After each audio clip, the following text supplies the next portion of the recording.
You'll need cornstarch, frosting, and food coloring. Scoop frosting into a bowl. Slowly add cornstarch.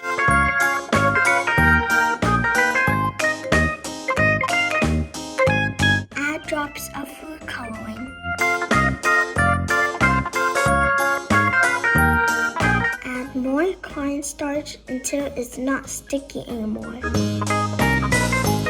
Knead it. Ready to play! My ice cream shop is open for business.